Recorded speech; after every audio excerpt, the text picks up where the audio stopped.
Thank you very much. And my thanks to the organisers for the opportunity to participate in this stimulating session. If you will forgive me, I'm going to stick to my script so that I stick to time and we can actually make sure we get to the discussion, because I think that will be the most important bit. But as you'll see, so I am relatively new to this area and I have some initial thoughts to offer, but actually I was pleased to see that actually there's quite a bit of convergence between myself and Rana in her presentation. But I first want to mention the problem of imagination.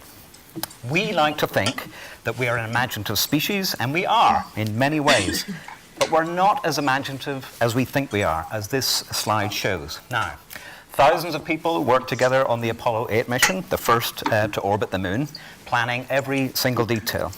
But despite all of that effort, all of that work on orbital mechanics, they missed what is arguably the most important outcome of the mission, the first Earthrise photograph, which showed us the uniqueness and vulnerability of our home planet, and one that was so influential to kickstarting the environmental protection movement.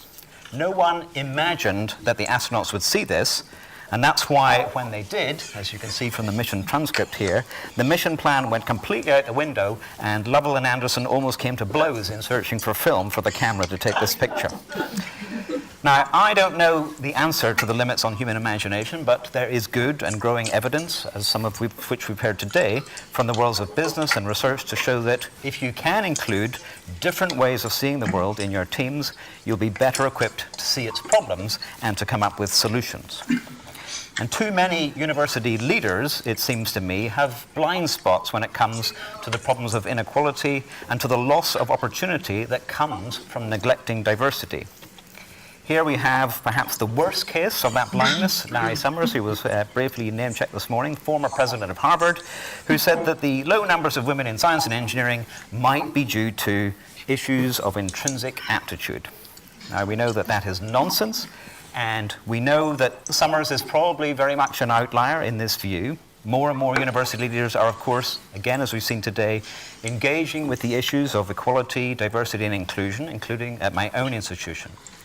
But even so, I think there's still work to do, both to counter the existing delusion that universities are functioning meritocracies, and to embed policies and procedures that will lead to real change. Part of the problem, it seems to me, is the abdication of responsibility for defining success, something that Rana talked about, to outside organizations, which are governed by measures that are focused mainly on inputs and outputs, such as grant income and publication in top-tier journals, although I'm sure your paper, Rana, is 100% correct. This can distort internal processes and creates a goal-oriented culture that discounts its own impact on the experiences of staff and students. And we see the negative effects of that in the rising concerns we have about mental health, about discrimination, and about sexual harassment. But I shouldn't myself discount the difficulty of running a modern university. Senior leadership teams, whether you believe in leadership or not, but we can discuss that, they do run large, complex organizations that are subject to many political and economic pressures. In this country, university vice-chancellors have had a very bad press over the past year, particularly over their pay and over the handling of the staff pensions issue. And what this has revealed in many institutions is a worrying disconnect between the leadership and their staff. The only way to close this gap is by talking to people. Only by taking the time for dialogue, I think, in which the views on both sides are discussed and argued about, can organizations properly understand and address the myriad challenges that their staff and students face. I think this very much speaks to the idea of reciprocal leadership that Linda mentioned. This is also true of the challenges of gender equality and of diversity, especially because we have a university leadership that is predominantly, like myself, pale, male, and stale. Many university leaders may be hesitant to start those conversations because they're not familiar with the issues at stake or the experiences of the people who are underrepresented in senior positions. To remedy that, can I suggest some reading material? I've also read Angela Saini's Inferior, which I would particularly recommend to Larry Summers. It handily debunks those hard-to-kill myths that women are the gentler, weaker sex. The second, which I think I liked even more, is Renaud Edebouladj's Why I'm No Longer Talking to White People About Race. a brilliant and blistering exposition of her experiences as a black woman professional and the problem of white privilege, which consists in all the advantages that white people in the UK, Europe, and North America in particular take so much for granted that they don't see them, and worse still, imagine that they are also enjoyed by ethnic minorities. I think it's best if I simply let Edo Lodge speak in her own words. When white people pick up a magazine, scroll through the internet, or switch on the TV, it is never rare or odd to see people who look like them in positions of power or exerting authority. In culture particularly, the positive affirmations of whiteness are so widespread that the average white person doesn't even notice them. Instead, these affirmations are placidly consumed. To be white is to be human.